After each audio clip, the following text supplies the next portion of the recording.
Well, hello, friends. My name is Amy Stone, and I have launched three podcasts over the last decade. My current show, which is called The Art of Imperfect Adulting, launched in 2025, January 2025. I'm recording this on the first Monday of 2026. Over the last year, that podcast reached 5% by downloads globally as ranked by a company or an organization called Listennotes. It crossed 7,200 audio downloads, 67,000 YouTube views, 900 hours. It still didn't actually make any money. And honestly, one of the reasons that I am recording this is because I am aware that I am pretty lucky because I knew what I was getting into last year. And a lot of newbie podcasters don't necessarily understand the landscape yet, which is normal. That's not a criticism. And so I'm calling this video the glass house of cards of audio first podcasting. I want to share a couple things about what bugged me that was going on in 2025. My first podcast I launched in 2016. So it's almost been a decade. It was an entirely different landscape, which is normal. Things change. And that's part of the joy and the fun of being a creator and in a creative space that you enjoy figuring stuff out. So there are a couple things though that stood out to me in 2025 that I'm going to share with you, not just because they were different from 2016, but because they represent some of the things that I think I may have learned. And they started as little annoyances and they sort of niggled at me until I couldn't really let them go. One of them I've mentioned a couple times in other places, which is that when people call podcasting an industry, it doesn't work in my mind. It's not wrong. It's not incorrect, and I'm not the judge of who gets to use what words. But it's just that I see it differently. In my mind, the industry is media, entertainment, journalism, broadcasting, something like that. And then podcasting, specifically audio first podcasting or audio only podcasting, that's a channel or a distribution method within that industry. This is just semantics, but sometimes, to be honest, words can matter a lot. And the way we're using the word podcasting in podcast in 2026 is not the same as it was in 2016. And when there's a disconnect between how two people are using a word, that makes communication harder because we don't understand what we're both talking about. So, the other thing that's been bugging me about things in 2025 that bugged me all year long is that audio podcasting data, the data and analytics around listeners and how long people listen is unreliable. I mean, it just really is stinky, stinky, stinky. And I don't think anybody disputes this. I don't even think people who make products to track audio download data would argue with this. And to be fair, mostly I've just been an outsider just listening to these conversations because it's not something I'm ever going to fix. And in comparison to the like randomness of old school, like sort of radio analytics, I don't think it is that much worse.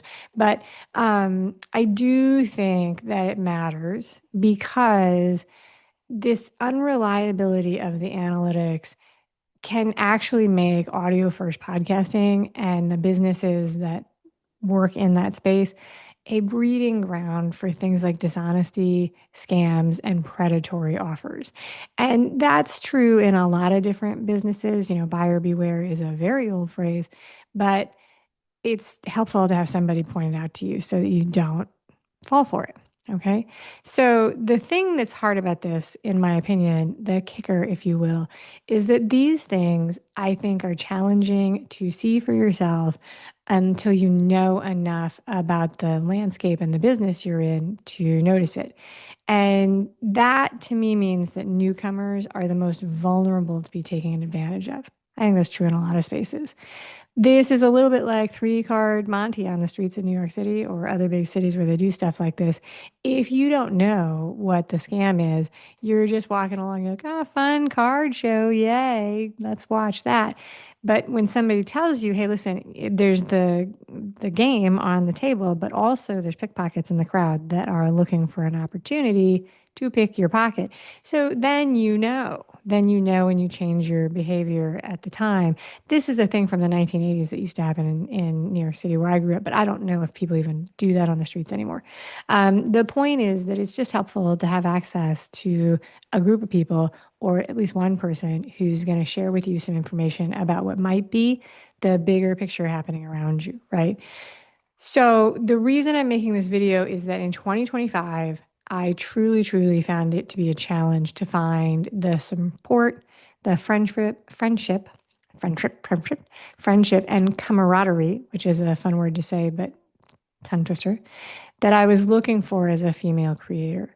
The more I looked, the more important that connection and community felt to be able to do what I want to do long term. And the absence of this collaborative group really feels bad to me, to be honest. And by the end of the year, I mean, I really did look for this in person and virtually all year. I said yes to a lot of things even if it didn't feel on the outside like it might be the right fit. And that's something I've been doing for a lot of years. My social circle, my creative circle took a hit in lockdown. I cannot lie. And I've been working for several years to try and reestablish that, right? But by the end of the year, I realized that I wanted this enough that I was willing to do the work to at least start building it myself. And so in this video, I am going to share a little bit about some things I think I've learned about the industry of audio first podcasting and creating in general through the lens of indie females. And I'm going to share a little bit of the difference between audio and video from a platform perspective, not from like an audience perspective, because you know that difference.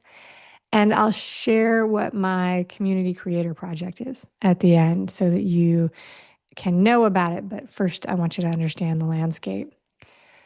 I mentioned that I don't think that anybody disagrees with the fact that the audio podcast listening data is bad. There are a lot of people working on that. I personally think that this is just an inherent hard-coded limitation of the way we deliver audio podcasts, which is through something called RSS. It's confusing because there's also a company that hosts podcasts called RSS, but the two are not exactly the same. A lot of people are working on trying to create third-party analytics and workarounds to get better data for podcast audio listenership. And that's because it's a really big deal, right? So for advertisers and for creators, it's helpful, very helpful to know who's listening, how many people are listening, when they're listening, and so on. One of the tricky things that I think is happening with third-party analytics is that to be tracked for these things to work, often you have to opt in. Like, so as a creator, you have to insert a line of code into your hosting company to be picked up by things like Podtrack. And then they will pull analytics on your show. That's a small thing to have to do, but it's a cumbersome system overall. And it just highlights how this is not a, creator first system. It's not built to do what we're using it for. Services that do large scale analytics outside of Podtrack, but like Raphonic and Listennotes, I think they scrape the open data. I think it is known to be incomplete, and I think that sometimes it's just not accurate. It's very hard to tell whether a show is active. When it was updated, it doesn't always include everybody. In the case of a company like Listennotes, or I don't know if they're a company or a website or whatever they call themselves, they use a secret formula to rank podcasts and say, hey, Aim, your show is top 5%. We give it a score of 35. Nobody knows what goes into that. And I think that it's questionable about how accurate it is. The show that I launched in 2016 still says that is a top 3% podcast, and it hasn't released an episode since 2020, like I don't know how that can be. So anyway, we'll come back to talk more about that through this. I'll come back, why this matters, why I think it matters, right? all through 2024 and 2025, in places where people are talking about creating and podcasts and audio, there has been an ongoing discussion and sometimes argument about audio only, audio first versus video. And this was a funny thing for me to watch from the outside because I mean, people are very passionate about this discussion. I think it's sort of petered itself out. I'm about to go to a trade show, and I don't see anybody still talking about it. All the conversation has shifted to AI. But from where I stood outside of this conversation with my popcorn, my perspective was that the issue for me, as it presented to an indie creator, was really that YouTube was a much better platform to build on as a creator. Not because it was video. If it had been audio or like smoke signals, it would have been fine. It's a better platform because the data is built in and the company is invested on working with creators as part of their business model, right? So that's the way I see it from my side. So for me, it's not audio or video or audio and video. It's RSS versus YouTube, Google as a platform. That's just my opinion. When it comes to audio first platforms, because we deliver it through RSS, people listen through a smorgasbord, a wide variety of podcast players. Each of those has their own individual rankings and data. And from a creator perspective and an advertiser perspective, what matters is who has a big audience, who has an audience that they can communicate to. And this is where the data becomes really problematic because it's complicated to figure it out when we talk about audio platforms. It's just hard. Other people do it, and my numbers are not big enough that anybody other than me has ever paid any attention. So, should you listen to me? That's up to you. One of the things when we talk about the fact that the data and the people who are putting the data together are separated and disenfranchised from each other, decentralized, I should say, actually, not disenfranchised, decentralized, is that I think that it's very possible to alter and game these numbers. There are services that you can buy to boost your appearance of having an audience. And one of these is a company called Audience Lift. And so I want to be very careful here because I think that this is public what they do. There's nothing wrong with doing this. This is not breaking the rules. There are no rules. It's not breaking any laws. There are no laws. It is a way people do business. So a company like Audience Lift, you pay them for their service. They use a web player that they deliver to a group of people who will have the opportunity to opt in and listen to like a small segment of a show. Right. It is a real listen. It is a real person who's listening to the show. It drives up your statistics. But that person may not have any idea anything about your actual show, right? That listener. So they're not likely to become subscribers. That's not actually the intention of it. If you were to do this for a trailer where the clip was about the show, the impact might be a little different. But if you're doing a specific episode, which is one of the ways people use this, it is designed to help people either drive up their numbers to appeal to advertisers and sponsors, or also, once you have advertisers and sponsors, you commit to certain metrics and meeting things. So people will use this to hit that, to be able to say, yes, we got our viewership, listenership data for you. And so I'm not speaking poorly about this. They exist because growing an audience is very hard. Producing reliable data to hit these targets is hard. And so this is a service that people need. Buying audience and buying exposure and advertising for listeners and audience there's nothing wrong with it. And it is something that has happened all through new media. So you're talking, this happens on social media, all over the place, right? This is not, there's nothing overly sneaky about it.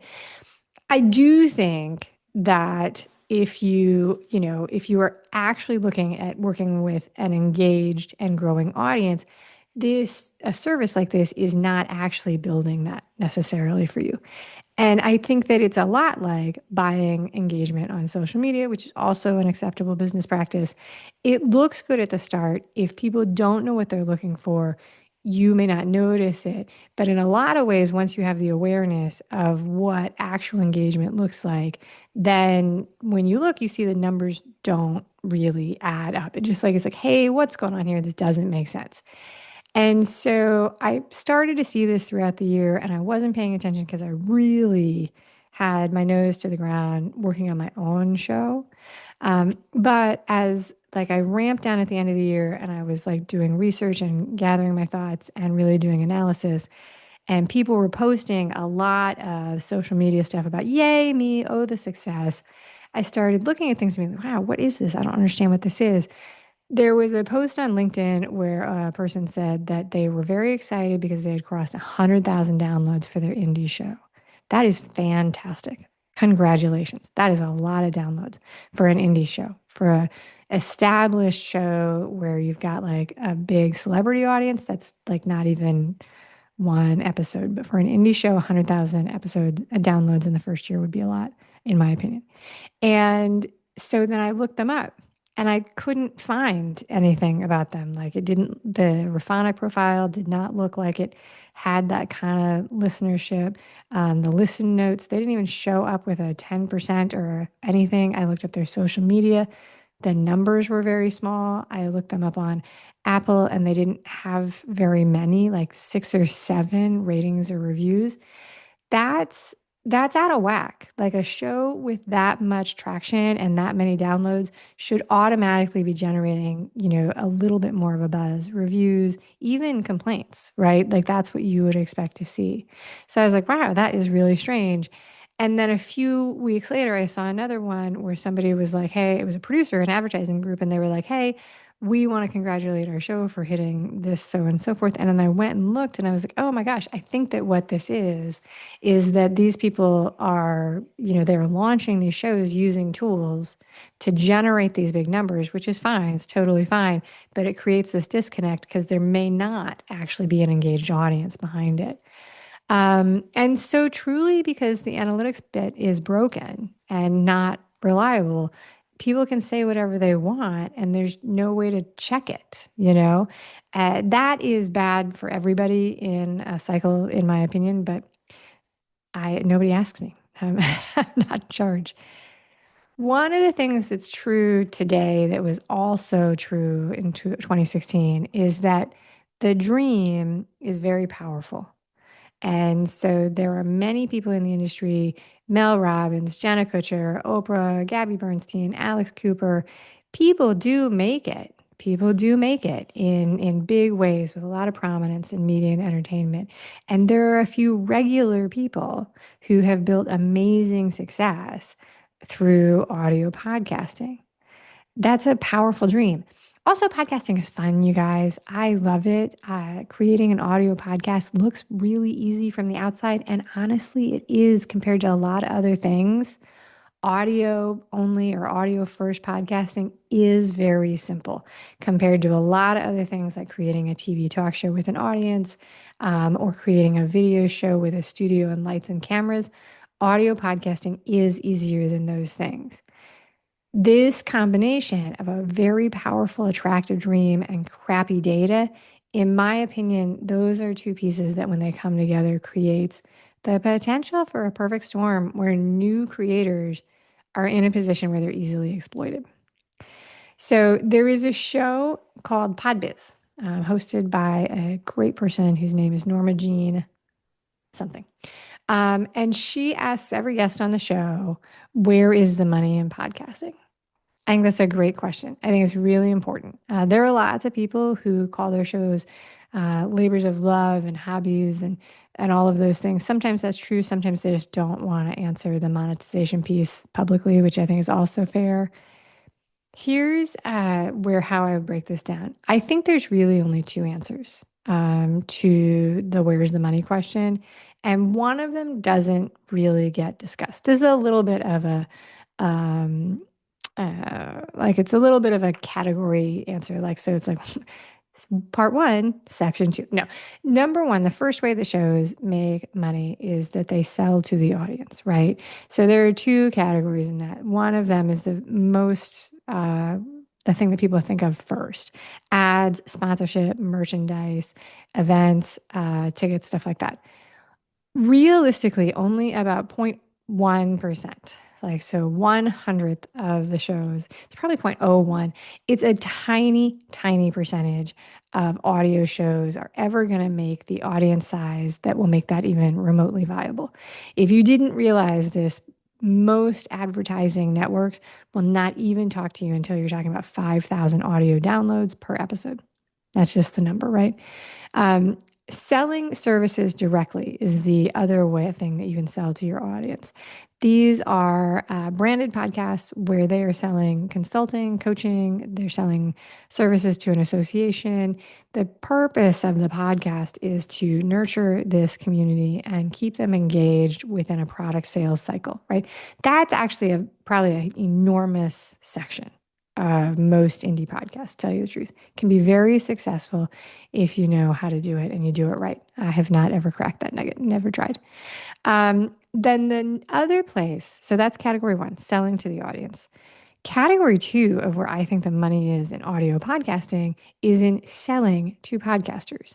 And this is something that I don't think people talk about quite as much, but I suspect that there's more money being made in this category within the business of podcasting than by podcasters. And so this is the market of selling hosting, microphones, cameras, storage, coaching, analytics, memberships, awards programs, newsletters about podcasting, advisory services, PR services, conferences for podcasters, all of it. Right. So it's sort of a meta thing. It's like podcasts for podcasters, like this is selling to the people who are making podcasters. I don't think that a lot of people talk about this because the people who would talk about it don't benefit from raising a lot of awareness on here. There's nothing wrong with this. There's nobody forces anybody to buy a microphone or coaching services or hosting or any of those things. This is, I mean, it's a normal factor in building a business. But I do think in audio podcasting, it might be outsized versus the potential to actually create a viable, profitable product. And so that's why I bring it up. I call this the youth sports or the T-ball model, right? In youth sports, organizations often rely on the sort of youngest newcomers to the sport to create a profitable business.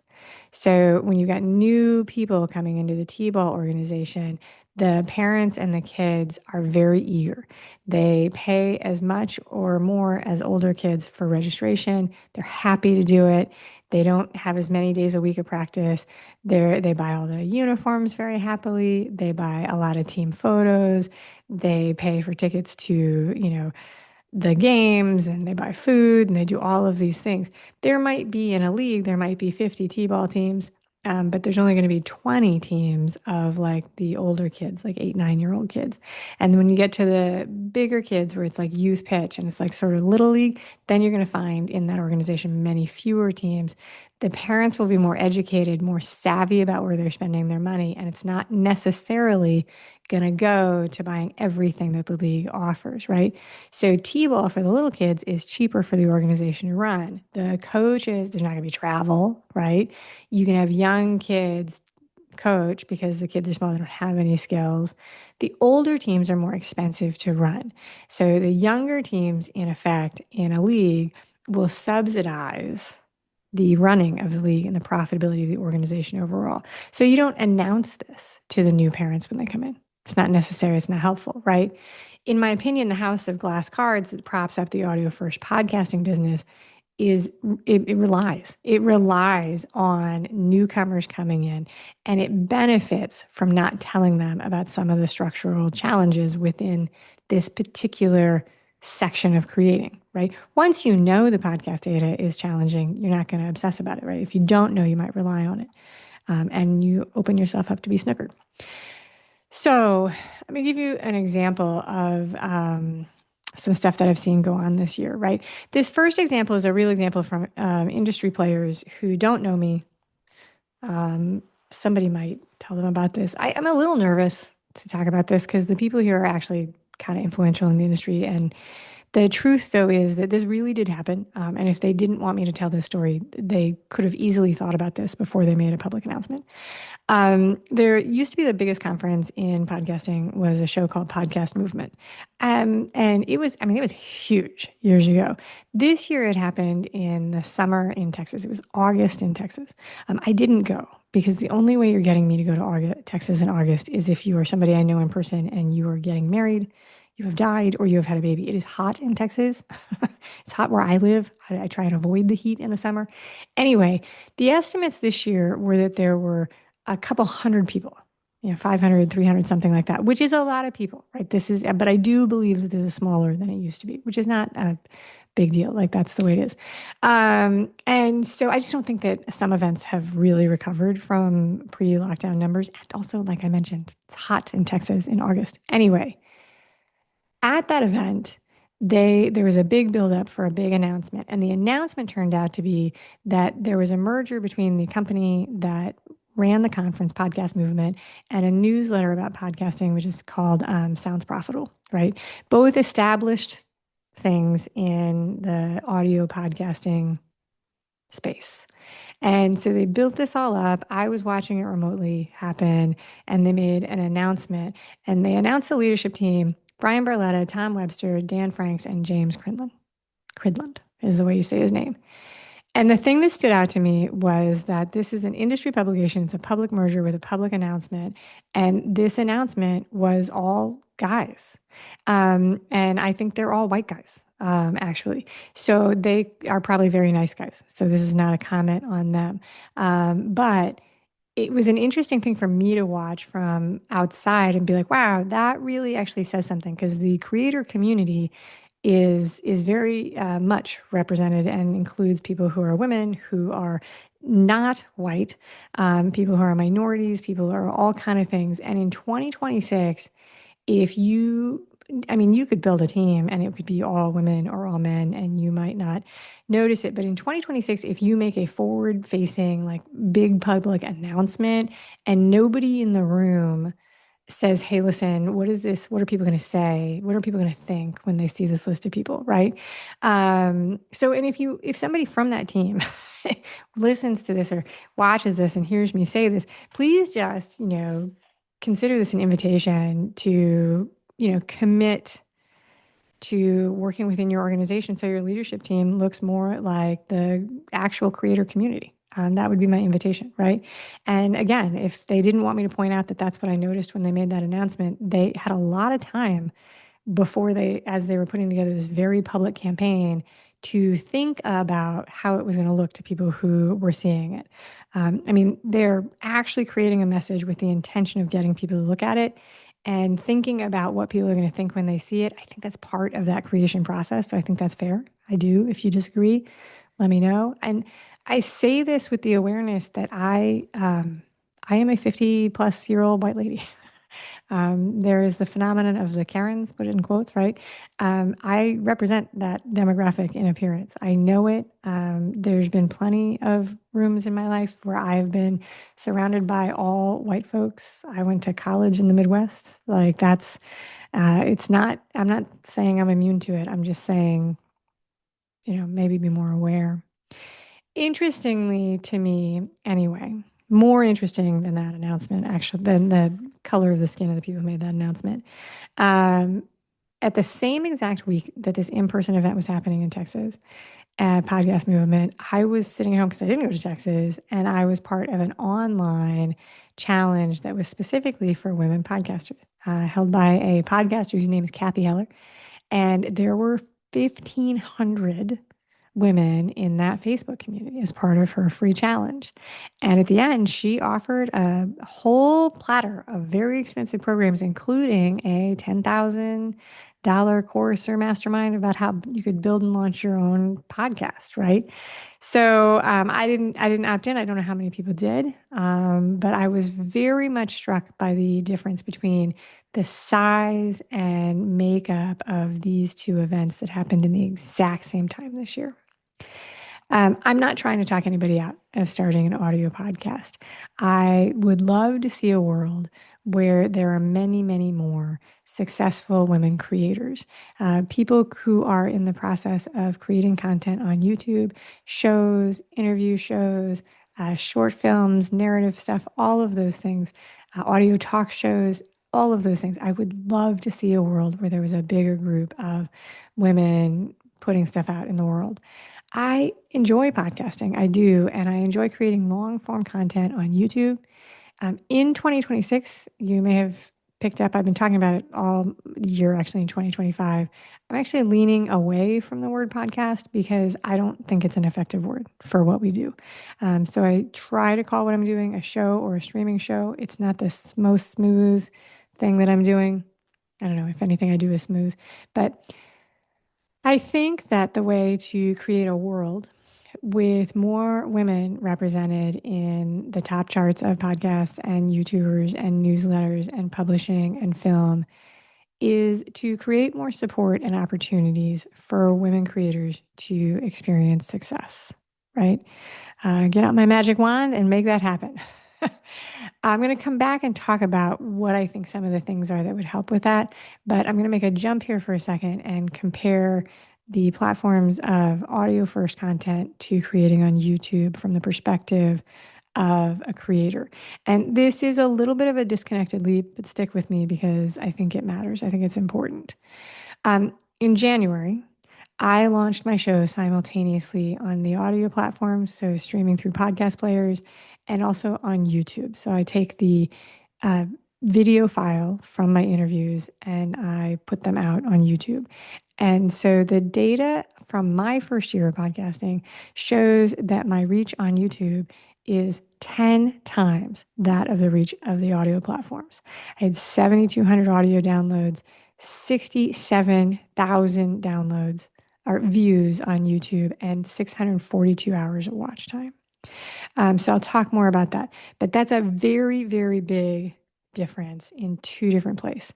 YouTube is just not the same, right? Everything I've shared, or a lot of things I've shared, are about audio first podcasts. And this is because for a lot of people, podcast means audio, or it used to. Today, most podcasts have a presence on YouTube, even if it's just so that they can promote with promotional shorts.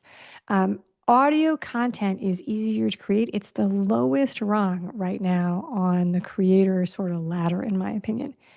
15 years ago, that would have been blogging on like an open platform like Blogger. But I do think that right now, the easiest entry point for people who want to quickly create something and get it out at a minimal expense of time and money, I think that's audio podcasting, right? So I'm going to talk about YouTube because YouTube is a different thing for creators from the ground up. It's an open platform that was designed to deliver on the data from scratch, right? So it's there. You know how many subscribers there are, you know how many people view or watch. It's all visible to the creator, and most of it is visible to the audience as well, right? So everybody sees it, it's transparent. You can absolutely buy engagement on YouTube as well. But here's where there's an interesting caveat, right? Google and YouTube benefit from engagement on YouTube. It's in their very own interest to police the ecosphere, if you will, on their own because they profit by selling ads that are delivered on creator content. So they're motivated to help you grow. They're motivated to promote you if there's interest in it. And so the integrity of this and the whole process, it all benefits them directly. YouTube is from inception a company that was designed to highlight and grow creators. People put their business is here, put your content on here so we can put ads on it. And so therefore it's all baked in. So this is often where people will like divide and be like, hey, you should be a YouTuber or you should be an audio podcaster. I don't actually think that that's helpful or necessary. What I think is the most helpful thing is for people who are looking at creating to think about ideas for potential monetization from the start and then forever and ever. Right. The whole thing. And monetization is a part of the structure from the ground up in YouTube. It's out there in the open. It's explained. They change the rules every once in a while. Yes.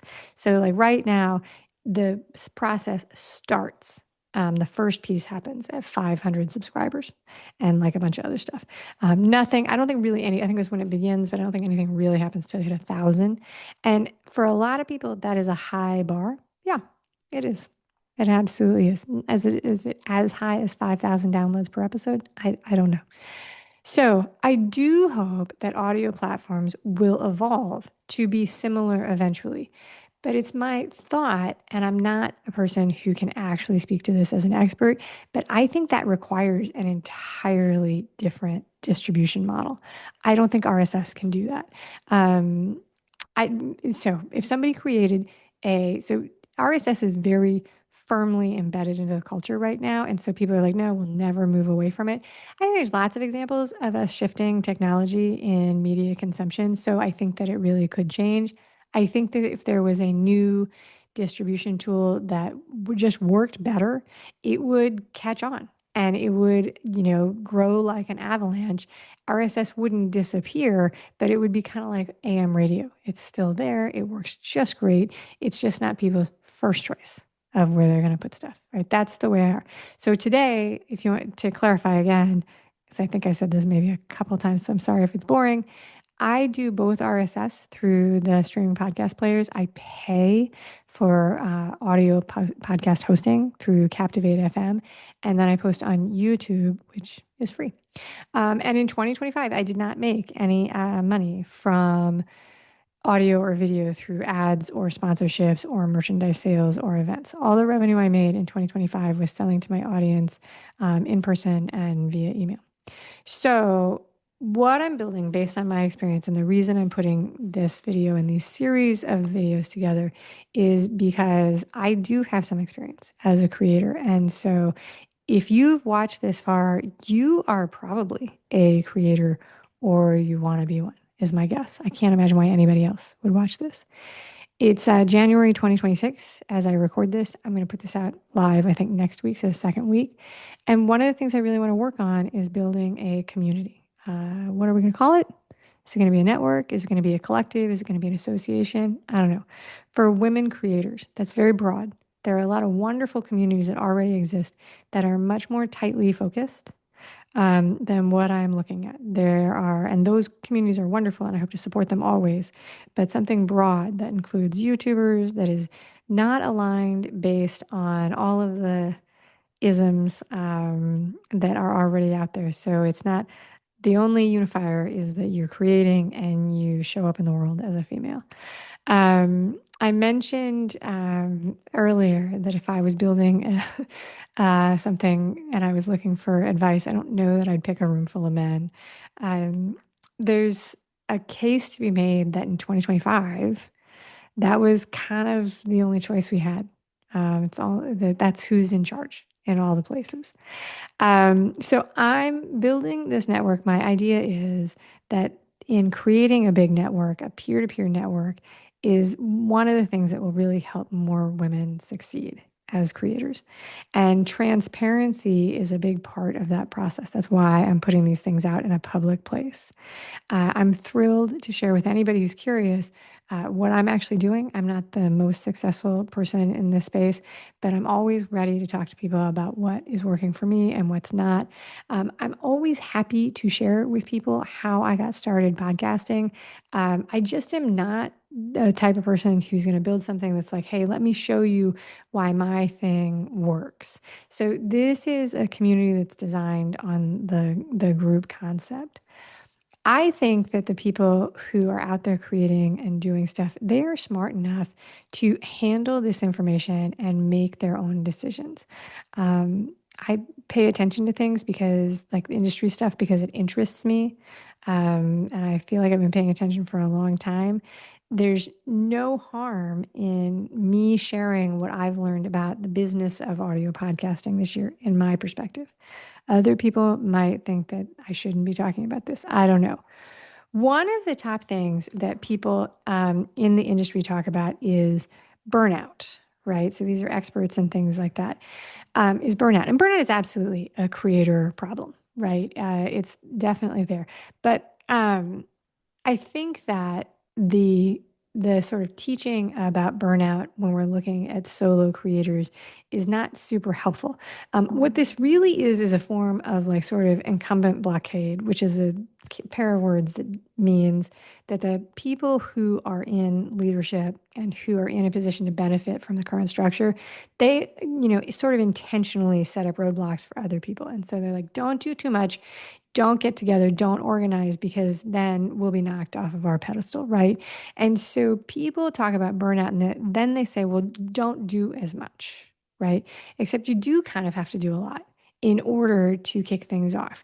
And so, but one way that research shows really helps avoid burnout is having the proper support to do the project in a way that it needs to be done, right? So if you've got a giant task and one person has to do everything, that's hard and it's overwhelming. If you have that same giant task and it's split among other people and you have resources to go to, it's a lot less overwhelming, right? So to do that, you need access to peers, to resources, to education, to supplies, and you need to understand how to figure out what the scope of the project is from the start, right? So I love to buy new gear. I love to invest in programs. I do, and I've invested in things that I looked back and was like, wow, that was a mistake. The difference is for me between what I'm happy with and what I sometimes look back and I don't love when I've made the decision. It often comes down to that when I made that decision, I knew more about what I was doing and I made a better decision, if that makes any sense. And that's why I think it's important for more individual creators to get out and talk about what they're doing in the moment, not once they've crossed some imaginary threshold and then they've made it and they look back, because it's a different story once you're past a finish line or a hurdle, right?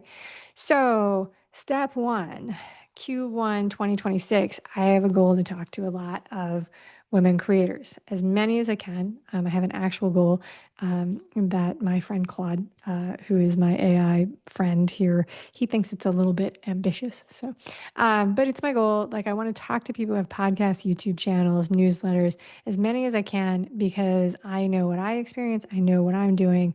I can't know what's important to you until I talk to you and give you a chance to tell me. And so I'm going to ask. I want to talk to people and ask them what they're doing, why it's important to them, what are their dreams, what do they think would help. And then if it's something that makes sense, I will try to work with folks to build a community that matches that. And I call it at the moment unmuted conversations with creators, right? Super cute, right? I don't know. Will that be the name forever? I don't know. I am a woman. That's the reason why I choose to work with women. And also, to be blunt, the media, film, entertainment industry, television, radio, photography, all of it is still very dominated by men. And that is a little bit weird when you think about the fact that the industry is funded by selling advertisements, and advertisements are frequently targeted towards women because it's estimated that women influence 70-80% of consumer purchases worldwide and maybe manage as much as 31 trillion in global spending. So there is a disconnect here, right? You've got men controlling the industry, targeting women as consumers to fund the industry, but there are not a lot of women making the decisions, right? It's super easy to point out broken systems, and that is what I've done for almost this entire video. In truth, my personality is that I would much rather spend my time working to build something better, right? But in order to understand why we need something better, I kind of need to show you the places that I see that there might be cracks in the system. There's nothing, though, that I see to fix here, because there's no here. It's not like there is an existing network and directory and organization that is supporting the majority of female creators. This doesn't exist yet. And so it's building from scratch something that isn't there. Funny story that is that started talking about this, and I was on my friend Candace's podcast, and she posted that, and somebody reached out to me. They're like, oh, da da da da. That's very interesting. I'd love to talk about you more. it was very interesting to me. The first person to reach out was a guy. So, it is what it is. Nothing wrong with that, but I did think it was interesting. And then he wanted to introduce me to other um, women podcasting groups. I thought that was interesting because I was aware of what he showed me. He has no way to know that he's trying to be helpful. But I do think it's very interesting that it was like, oh, well, you might not know about this project that you say that's very important to you. Maybe you don't know about this thing that I found when I Googled for 10 seconds. Anywho, we have a creator economy now. That's what we call it. Like it's like the creator economy. It's gig workers. Creating is a business. I have been a freelancer since I was a teenager. My father was a freelancer, so within the creator space, this is an existing model of people who work individually but as part of teams, right? Um, all female founding teams, there's a lot of data on how underrepresented they are in traditional things like VC funding, right? I don't know that there's any data specifically on people who are building creator companies because truthfully, the whole entertainment media journalism thing is often left out of even those charts.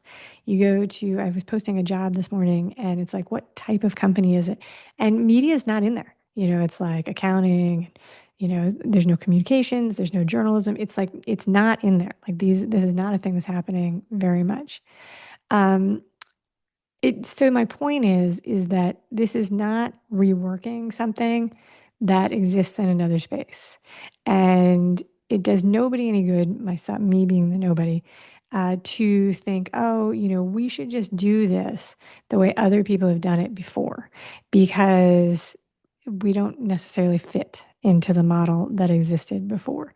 And so this is something that might be totally different and new and not look like other stuff that's out there. Or I could be wrong. It could look like a lot of other things once it shapes up. We'll see. I'm not pretending to actually know what this actually will be when it's finished, or even if it's needed. And what I'm doing by putting these videos out in public is this concept of building in public. It is putting it out there and saying, hey, what does this sound like to you? Publicly saying, this is what I'm working on. Does it make any sense? Would you like to be a part of it? And that puts me out for people who can say, no, this is dumb. We don't want to be a part of it and we think you're wrong. And that's the way this works, right? I think that some things that I think that would be really helpful, a directory of women creators that facilitates research into the industry, the ability to collaborate with each other, be collaborated with, organized together, putting together places where there's peer-to-peer support. There's something really special and unique when artists and creators are in a space together. We interact differently than other groups of people might because we're in the process of actually creating. Creating is a very labor intensive thing. It's a very personal thing. One creator gives another creator a different type of feedback because you're also in the spot where you get feedback all the time. And so peer-to-peer support and space to work with other peers is a big part. Education, but not education where there are a lot of groups I'm a part of where every time I show up, I'm being taught to by somebody who's really selling me something. I don't think that has a lot of value. Friendship and camaraderie. I talk to a lot of creators and I'm talking to many more creators. Many of the people I talk to these days, they feel isolated and alone in building these solo projects. And so giving people a way to interact with each other and make friends with people who are doing the same things they're doing without feeling like they're being preyed upon or exploited would be amazing. Events that exist for more than just being sold to, right? Something other than come to the expo hall and be sold. Collective resources. Creating is becoming decentralized. The model of making films and movies and television shows used to rely on big studios. The big studios are falling apart. We're going to see more small collectives that are working together and creating resources for people to create their things. These are popping up all over the place, podcast studios, creator studios. At the moment, to me, they make me like they all look the same. They're too expensive for true indie creators, but it's a wonderful idea. So collective resources, once there are enough people that enable people to really step into doing this, buying and sharing expensive and collective buying and stuff like that would be amazing, amazing. So those are the ideas that I have bouncing around in my head. None of them exist at the moment because this is just really an idea. If you found this useful, I'd love to continue this conversation. You can visit imperfectadulting.com/unmuted to join either a peer conversation with me or attend a social event that I have scheduled on my calendar. You can also just send me a message on any of the places where I hang out on social media or email, and I will get back to you. I really do want to hear from you. So let me come back to why I call this the glass house of cards. Um, so, two reasons. One is that it's a reference to the glass ceiling, the invisible barrier that historically has separated women and other marginalized groups from leadership in organizations. Yes, that's where the glass comes in. Also, house of cards. Building with cards, a house of cards where you line them up and they're all balanced on each other, is a precarious thing. It's very, very delicate. It will collapse at the slightest interruption. A shaky table, a strong exhale. If you breathe too hard next to a house of cards, it comes tumbling down, a shaky hand. If you've ever tried to do that, you might have found that you get very territorial and protective and, sort of, about this is the way it has to be and stay away from my thing. That's the only way it'll keep standing. I wonder, and my idea here is that the business or some of the business in audio first, audio only podcasting that relies on the data staying opaque, the practices of really keeping people out of not bringing people together. So like hoarding the information that's needed by beginners behind a pay gate, that kind of stuff that's also just as precarious, right? So, artist communities, collaborative communities, places where people work together in teams to build things, that works on a premise that's like we share so that we create something great together versus one person hoards all of the information. And so, I think that the industry, the businesses in audio podcasting, some of them are in a precarious spot. I really do. So, I think it's already happening. I'm going to give you a very concrete, in your face example about why audio podcasting is not necessarily the growth space that some people will tell you that it is.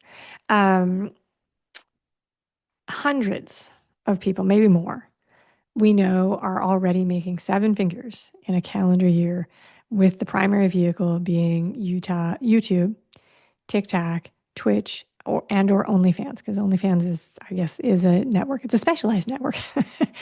And then you think about the audio podcasting space, how many people are doing that? A dozen, 10? I don't even know, but not very many. Not very many. And so the audio podcasting folks are standing around saying, "Yay, come spend all this money, so we can help you do an audio podcast. It's great." Just kind of ignoring the fact that choosing that audio only platform, that doesn't actually really work very well for a solo small creator who wants to grow in the fastest way possible. So I don't have all the answers, and I'm not pretending to have all the answers. I am saying that I'm choosing to try and build on what I see actually working today, and I'm happy to share that with whoever wants to know. I buried all of the important stuff at the end of this video, burying the lead, as they say. I don't know how many people will make it past the first 45 to 60 seconds. It's fine, right? It's actually on purpose because not because I'm trying to be sneaky, but the people who I'm trying to attract are not the folks who are looking for the hyperactive go, go, go, the clickbaity type stuff, but the more patient folks who are artists and creators, because creators are often very dogmatic and almost even stubborn and dedicated to the long process of creating something. I have a friend who I've known for a very long time who is a filmmaker, and they have always a lot of things going on. Something that they worked on starting over a decade ago just hit traction and won a bunch of awards, which is so fun for me to watch as someone who's known them. Most people don't have the desire to work on things as long as that. And if you ask somebody, who's done it, why they worked on a project for 5, 6, 7, 10 years, there you're probably getting an answer that like I just did. It didn't feel like it was finished, something like that. It's almost something that doesn't make sense outside the bubble. Recently, I listened to an interview with a very smart lady from UCLA. She's a teacher. She teaches on new media and influencers and stuff like that. She has a pedigree to talk about stuff that I do not. One of the things she said, and I better person would have looked up her name before I recorded this on YouTube. She sometimes people do not like it when I poke at academics, so don't be mad. Or if you're mad, that's fine. You do you, boo. But she said that the life cycle of an online creator is 3 years. And she presented that like it was a done fact and people should make their decisions based on that. I think as somebody who's been doing this for a longer time than most, I understand why she came up with that number of three. And I think, though, that that's a misunderstanding of the process from inside. Like if you're the person who's doing it, I think that it's a little longer. I don't think that technology actually changes this cycle very much, if I'm going to be honest. It speeds up some of the things, but it doesn't really speed up the process, the human process of ideation and creation and putting it out in the world. So I think there's a very public view, which is 3 years, 3 to 5 years is what I would say. But what you don't see as somebody who's there is you don't see the couple years, 1 to 2 years that's before that, where the artist, the creator is thinking about their idea. The starts and restarts and the false turns and all of those things that they were doing before anybody noticed. This is, just the work. It's the laying of the foundation.